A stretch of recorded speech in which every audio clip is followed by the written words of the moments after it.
El tema que vamos a hablar es de el amor en la familia. Y sobre ese tema hay algo que debemos aclarar, y es primero el concepto de amor. Las personas creen que amor es solaparle a quien ama todas las cosas que no están correctas. Que amor es que tu hijo que hoy día hizo algo que no debía, tú le quites la consecuencia. Por ejemplo, se va al colegio, tenía que llevar un cuaderno, se le queda el cuaderno, y según el concepto de amor de las madres, amor es coger el cuaderno y llevárselo a la escuela porque pobrecito se le quedó. Eso no es amor.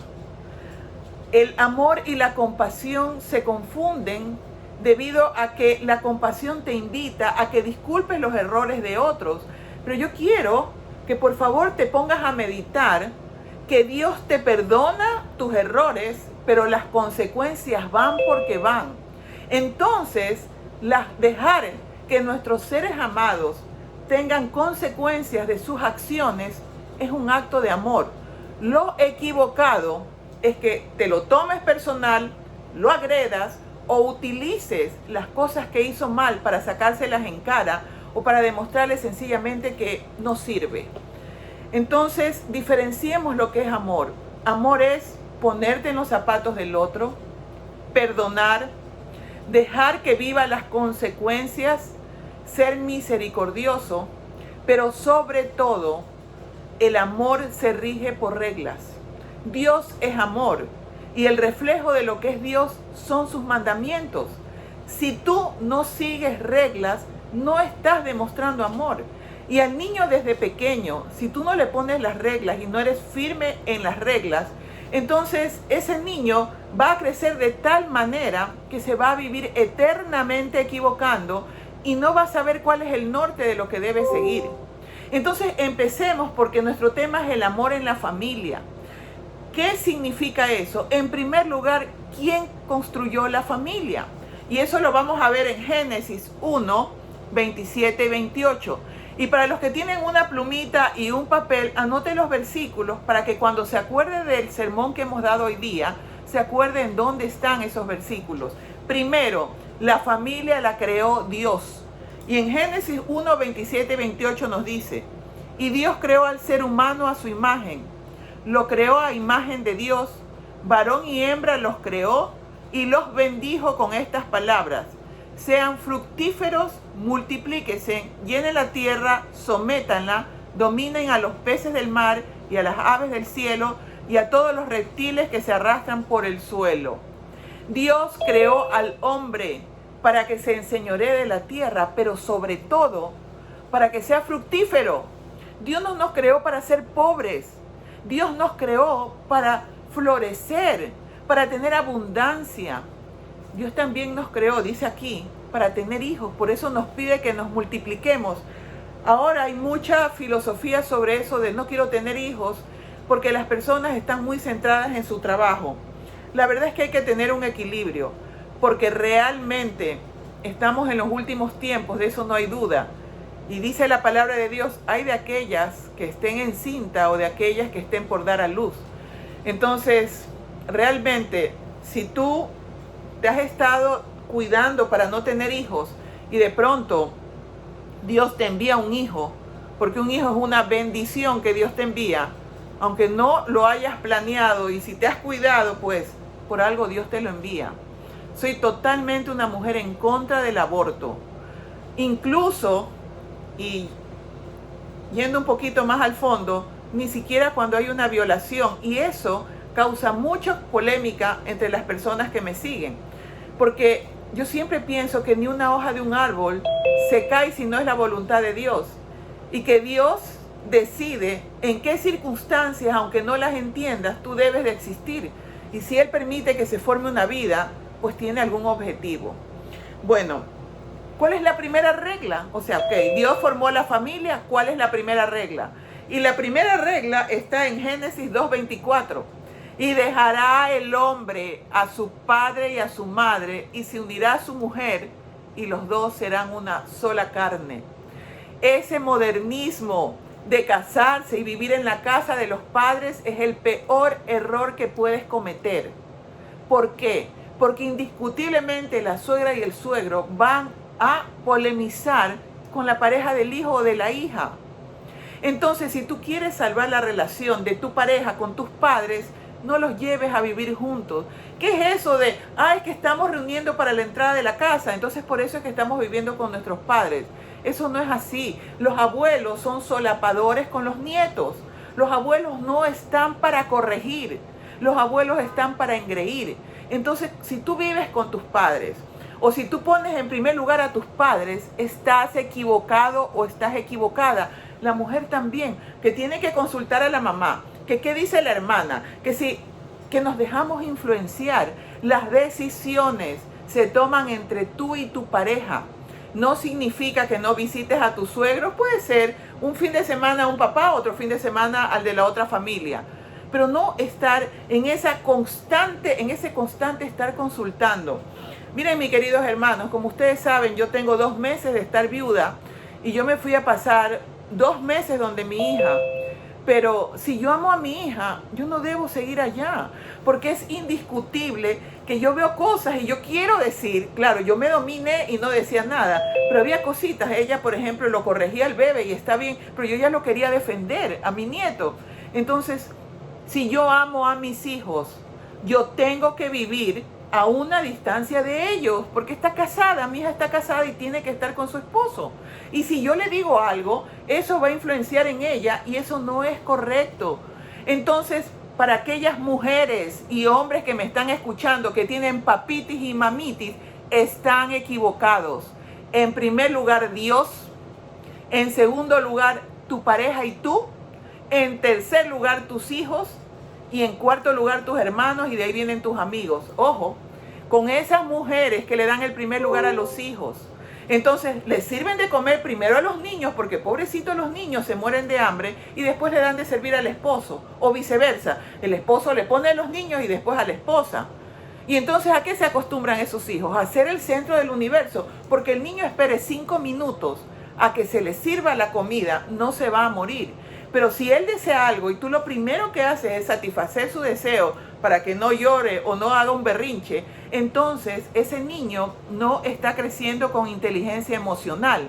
Porque la inteligencia emocional es que tú puedas manejar tus emociones. Entonces, si desde pequeños no les enseñamos a controlarse, entonces no pretendamos que de adultos esos niños tengan inteligencia emocional. Y bueno, la vida espiritual es tan importante. Si a tus hijos no les enseñaste la parte espiritual siendo niños, es difícil, es complicadísimo que se lo puedas enseñar ya siendo adolescentes. ¿Y qué nos dice Deuteronomio 6, 6 y 7? Grábate en el corazón estas palabras que hoy te mando. Incúlcaselas continuamente a tus hijos. Háblales de ellas cuando estés en tu casa y cuando vayas por el camino, cuando te acuestes y cuando te levantes. Miren, hay una manía de hablar de Dios como el Dios malo y el Dios del no. Si tú vas por el camino y tú tienes un niño pequeño y ese niño pequeño se maravilla con un pajarito que va volando, con una mariposa, ese es el momento de hablar de Dios. Esa mariposa linda la hizo Dios. Y si va y se maravilla con el mar y la arena, qué lindo Dios que hizo el mar y que hizo la arena. Y cuando te pase algo bueno, mira qué lindo que Dios nos da esta comida. Pero ¿sabe qué suelen hacer los padres? A Dios no le gusta que tú hagas eso. Papito Dios se pone bravo porque tú haces lo de acá. Y ponte a pensar, papito Dios se va a estar enojado porque tú tienes un plato de comida y hay niños que no tienen para comer. Es decir, que le damos una connotación negativa de lo que es Dios. Entonces, ¿qué niño va a amar a Dios si solamente Dios está para andarle diciendo que está mal, cuando lo que Dios nos da es mucho mayor que las prohibiciones? Entonces, háblale a tus hijos de Dios. Si tú tienes un trabajo y tú llegas a tu casa renegando de tu trabajo, o sea, no estás hablando de Dios, porque tienes un trabajo. Y si no tienes un trabajo, que tu hijo vea ese optimismo y esa esperanza en ti, porque ningún hijo de Dios padece hambre. Eso es así. Ningún hijo de Dios que tenga fe tiene carencia de tal forma que pueda morir de inanición. Entonces, en esta pandemia que hemos tenido, que es tan difícil, ¿qué actitud ven tus hijos en ti? Sobre todo en aquellas personas, ojo, no voy a decir hombres y mujeres porque ahora es casi que similar, que no pueden estar en casa, porque se ahogan porque están en la casa. Si estuviéramos en guerra, rogarías tener un lugar donde refugiarte y esconderte y no salir, porque si sales te cae una bomba. Pero resulta que nosotros tenemos crisis existencial porque no podemos salir. Entonces, lo primero que tenemos que enseñarle a nuestros hijos es nuestra actitud constante de agradecimiento a Dios por todas las cosas que nos suceden, tanto las buenas como las que no nos gustan, porque las que no nos gustan son las que Dios permite que nos pasen para que nos podamos pulir. ¿Ok? Vamos al siguiente punto, que es súper importante, alabar a Dios. ¿Y qué nos dice Primera de Crónicas 16, 28 y 29? Alaben al Señor familias. Denle al Señor la gloria y el poder. Alaben su gloria, la gloria que le corresponde a su nombre. Presenten ofrendas delante de Él. Hay una mala actitud entre nosotros, que es que cuando cantamos los himnos parece que se nos olvida que los himnos son oraciones. Y muchas personas no alaban al Señor o no tienen ese espacio. Y para aquellas que leen la matutina de la mujer, habrán visto cuántos ejemplos de historias de mujeres que cantaban y alababan al Señor y cómo a Dios le gusta que nosotros lo alabemos de diversas maneras. El momento de alabanza a Dios, el momento de cantarle a Dios, es un momento sagrado e importante donde también debe haber reverencia. Estamos viendo los pasos o las reglas de amor que debe haber en una familia. Primero, la familia la creó Dios. Segundo, el hombre tiene que darle y la mujer prioridad primero a Dios y después a su pareja. Tercero, hay que alabar al Señor. ¿Y los hijos? ¿Qué son los hijos? Salmos 1:27-3. Perdón, Salmo 127:3. He aquí, herencia de Jehová son los hijos, cosa de estima el fruto de tu vientre. Deja de renegar que tus hijos se te llevan todo el sueldo, de que todo lo haces por tus hijos. No hay nada peor para unos hijos que los típicos padres mártir. Esa madre de todo lo hice por ti, soporté a tu padre por ti, o ese hombre porque por ti soporté a tu mamá. ¿Qué es eso? Los hijos son un regalo que Dios te dio, gracias al cual tú aprendes amor incondicional, sacrificio, flexibilidad y tolerancia. Los hijos son un regalo para ti. Y cada disgusto y cada cosa que ellos hagan que te obliguen a doblar rodillas y pedirle a Dios, a dominar tu carácter, son sencillamente bendiciones. Cuando tú quieres desarrollar un músculo, tú necesitas un contrapeso. Las personas que no tienen hijos no suelen tener la paciencia que quienes los tienen. Entonces, si Dios decide que tú seas padre y madre, deja de quejarte porque tienes hijos. Que sí, si tú a tu niño de pequeño lo educas como debe de ser, cuando sea un adolescente no debieras tener problemas. Pero la realidad es que nuestros padres también se equivocaron con nosotros, y nosotros que decíamos que nunca íbamos a repetir lo que nuestros padres nos hicieron, cuando nos damos cuenta estamos exactamente haciendo lo mismo. Entonces, si tú has cometido errores con tus hijos, perdónate. Y de este momento en adelante, lo primero que tienes que cuidar es tu comunión con Dios, porque tú no vas a poder corregir ni llegar a tu hijo si tú primero no arreglas tu relación con Dios. Instruye al niño. ¿Qué nos dice Proverbio 22:6? Instruye al niño en su camino y aunque fuere viejo no se apartará de él. Y saben que eso es una gran verdad. Yo soy adventista de tercera generación y pues como yo les decía en la escuela sabática, hubo un momento en que yo me rebelé, no quería ir a la iglesia, me parecía tan aburrido. Para mí no había cosa más triste que ya el viernes de noche que había que apagar el televisor para ponerse a orar horas e ir el día sábado, a la iglesia y sentarte en esa banca tan dura, horas y arrodíllate, levántate.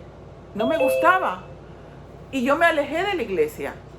Y cuando tú has estado de niño en los caminos del Señor, mira, regresas porque regresas. Así que aquellos padres que tienen hijos que se han ido de la iglesia y están sufriendo, no dejen de doblar sus rodillas.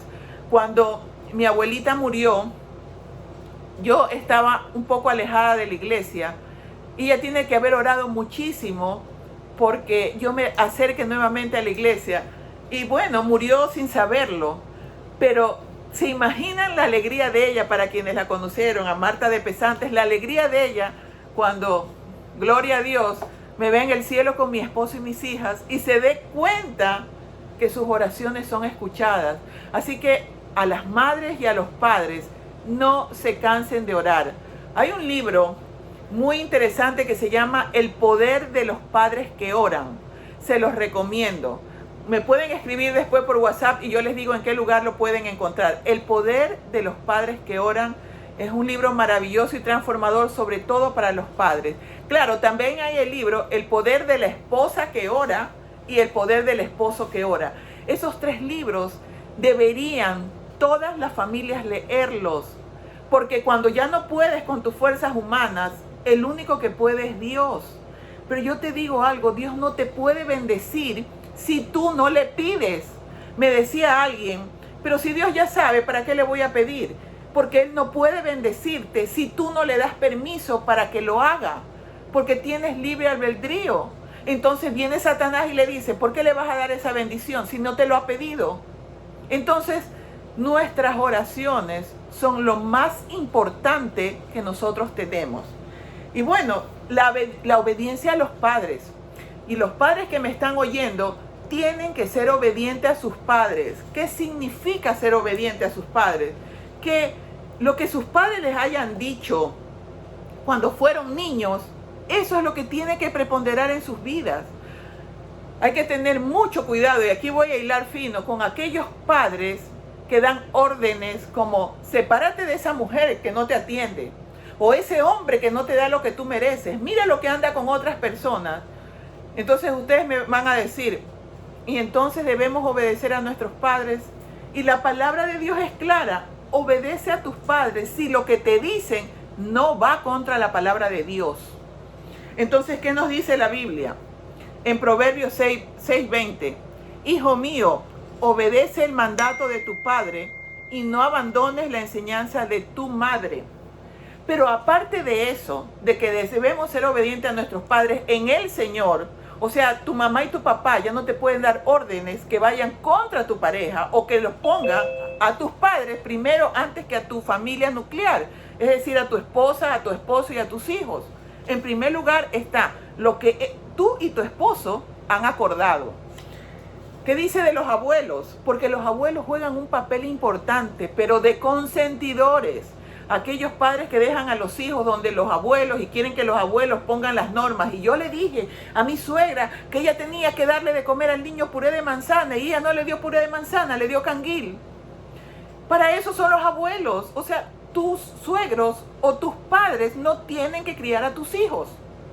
Entonces, cuando tú los llevas allá es porque van a pasar un momento de camaradería. Porque los abuelos que de pronto fueron súper exigentes con los hijos, con los nietos son otra cosa. Y ese engreimiento, esa complicidad de abuelos y nietos es algo que uno jamás se olvida. Yo me acuerdo que mi mamá un día me iba a pegar con el látigo y me acuerdo que mi abuelita puso la pierna y el brazo para que no me pegue y ella estaba en una hamaca. Esa imagen a mí no se me olvida. Entonces no mandes a los abuelos a cumplir una función que ellos no tienen por qué cumplir. ¿Y qué nos dice la Biblia en Proverbios 17:8? La corona del anciano son sus nietos y el orgullo de los hijos son sus padres. En realidad, tener una familia es lo más maravilloso, pero no te olvides de algo. La familia depende del varón, del sacerdote de la casa.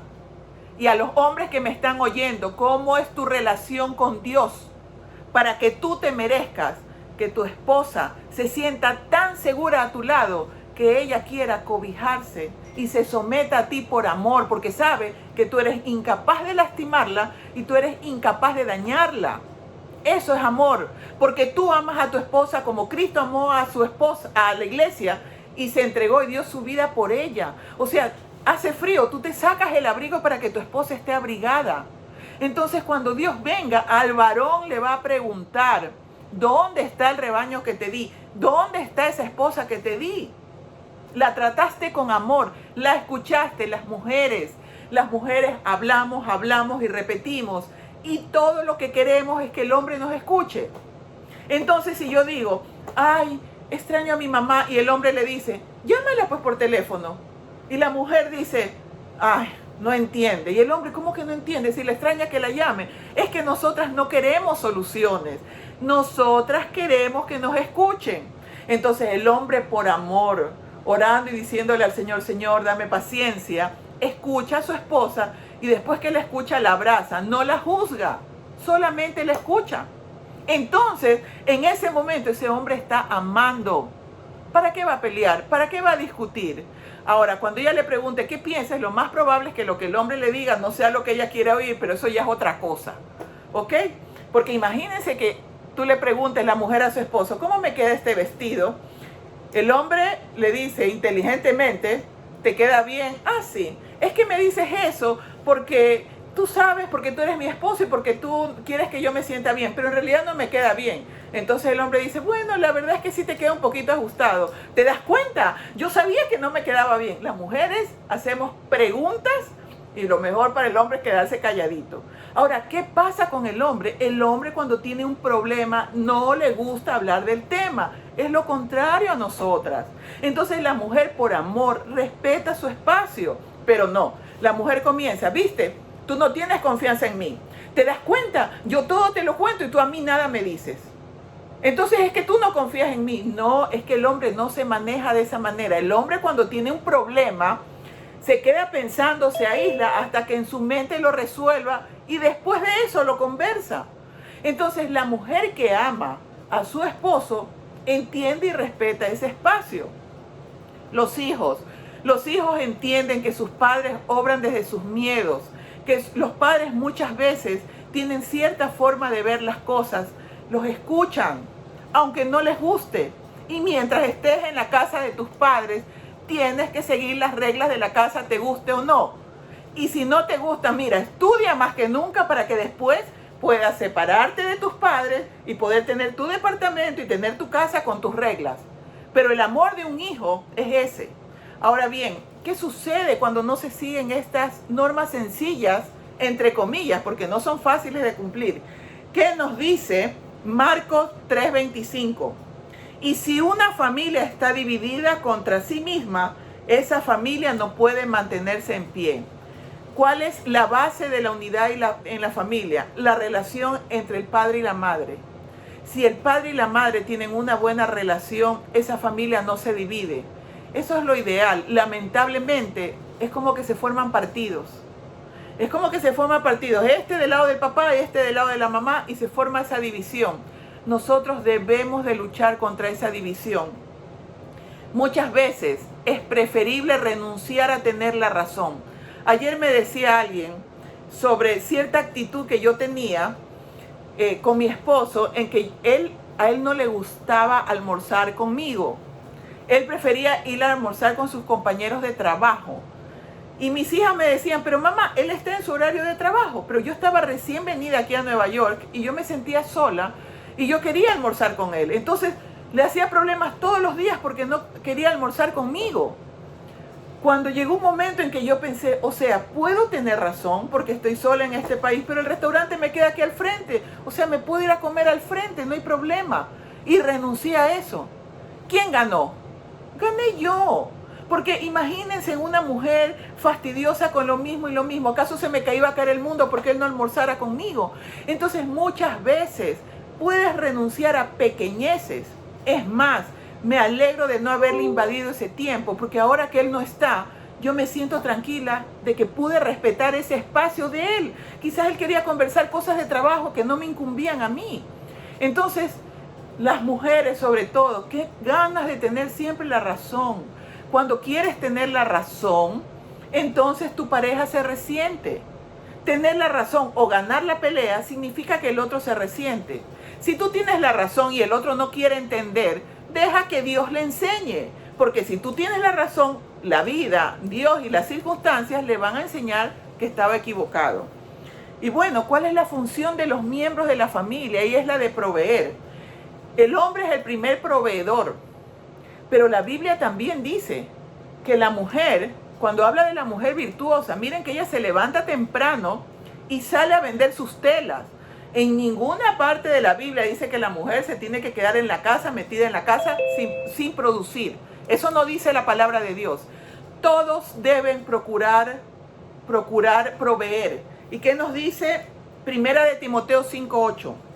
El que no provee para los suyos y sobre todo para los de su propia casa, ha negado la fe y es peor que un incrédulo. Si todos los miembros de la familia buscan la manera de proveer, esa familia va a prosperar. No nos pongamos cómodos. Hay muchos padres que dicen, ay, pero es que si mi hijo empieza a trabajar, entonces ya no le va a tomar amor a los estudios. No es así. Porque si se queda en ese trabajo que consiguió cuando es estudiante, de ahí no va a pasar en la vida. Entonces tú le tienes que enseñar que si él se prepara, él puede prosperar aún de mejor manera. Deja que tus hijos trabajen. Cuando mis hijas terminaron el colegio, gracias a Dios, excelentes estudiantes, yo quería pues que no trabajaran y fueran directo a la universidad. Y mi esposo fue lo primero que me dijo, tienen que trabajar porque tienen que trabajar. Así que al día siguiente de que se graduaron, ellas fueron a trabajar. La segunda, que era más rebelde, no quería ir a trabajar al negocio del papá y pues se fue a McDonald's y consiguió el empleo. Y sabe que ellas son chicas trabajadoras, sumamente responsables, y no por eso dejaron de estudiar, porque era requisito indispensable. O sea, cuando los padres no negociamos y decimos que esto tiene que ser, los hijos obedecen. Depende de tu firmeza, porque muchos padres dan órdenes como si rogaran a los hijos. Mijito, por favor, estudia para que seas alguien en la vida. Tú no le tienes que rogar a tu hijo, tú le dices, estudia, mientras estés en la casa tienes que estudiar, y si quieres trabajar, entonces que ese trabajo te alcance para mantenerte en tu propio cuartito que tú puedas conseguir y alquilar.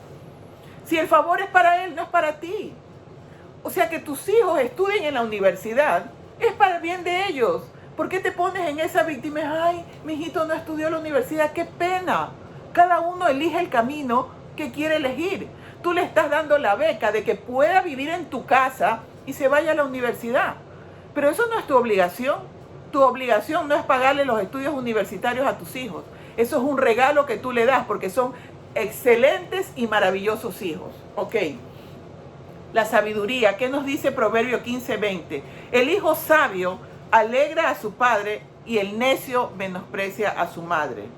Y Proverbios 4:1 y 2 nos dice, escuchen, hijos, la corrección de su padre, dispónganse a adquirir inteligencia. Yo les brindo buenas enseñanzas, así que no abandonen mi instrucción. Para que un padre y una madre sean sabios, tienen que haberse instruido en la palabra de Dios. Yo me acuerdo que había un hermano en la iglesia, no voy a decir el nombre, pero resulta que el hermano a duras penas sabía leer y escribir, pero él cuando hacía las oraciones en la iglesia central, eran unas oraciones maravillosas. O sea, ese hermano vendía agua de hierba luisa con pan de dulce y queso, pero cuando oraba era una sabiduría. Yo me acuerdo que yo era pequeña y yo decía, wow, ese señor sí que tiene que tener muchos títulos universitarios. Es increíble como cuando tú lees la palabra de Dios te vuelves sabio, como las opiniones que empiezas a dar tienen una sabiduría que llegan a las personas. Ojo, el padre tiene que también ser oportuno, saber cuándo debe conversar con sus hijos, cuándo es el momento. Una estrategia es cuando tu hijo hace algo que no está bien y tiene la consecuencia y tú por amor le dejas vivir la consecuencia, cuando lo ves apesadumbrado, te acercas y le dices, hijo, te equivocaste. Estas son las consecuencias, pero tienes vida y tienes toda la vida por delante para que esto no te vuelva a pasar. Eso que tú hiciste, eso tú no eres. Sencillamente te equivocaste porque tú eres un buen hijo, tú eres una buena persona, tú vas a salir adelante. Cuando tus hijos te llevan malas calificaciones, a ver, esta libreta no eres tú. Porque usted es inteligente, usted no tiene ninguna cuestión rara en el cerebro. Entonces, estas notas significan que tú no te pusiste a estudiar porque tú eres brillante e inteligente. Así que esto no puede volver a pasar. Versus, eres un vago, eres un irresponsable. Tenemos que por amor siempre apelar a lo que nos dice la escuela sabática. Ese hijo rebelde, inquieto que tienes ahí, ¿cómo lo mira Dios? Dios lo ve como una persona capaz de ser el mejor hijo de Él. Y así tú tienes que ver a tu hijo. En un estudio hecho, no me acuerdo en qué universidad, tomaron 2 grupos de estudiantes que tenían el mismo promedio de calificaciones. Pero le dijeron a los maestros que este era el curso de los vagos y este el curso de los aplicados. ¿Qué pasó al final? En el curso de los vagos reprobaron más de la mitad y en el curso de los aplicados casi todos pasaron de año. Pero en realidad tenían el mismo promedio, no es que los unos eran vagos y los otros aplicados. Lo que pasa es que la expectativa que pusieron los maestros determinó el rendimiento de ellos. Entonces, ¿qué expectativa tú tienes ante tu pareja, ante tus hijos? Tú los elegiste y lo que no te gusta de ellos probablemente es lo mismo que tú eres, porque es increíble cómo no nos gusta en otros lo que realmente nosotros somos, y eso es bien difícil de reconocer. Hay que tener mucha sabiduría para saberlo. Por ejemplo, yo soy, como me decía mi mamá, que crié a mis hijas de una manera muy dura. Yo soy dura, es la verdad. Claro, ahora estoy como medio blandita, ¿no? Por lo que me ha pasado, pero mi segunda hija tiene mucho mi estilo de ser, entonces chocamos. ¿Por qué? Porque con el hijo que tú más chocas, es el hijo que más se parece a ti.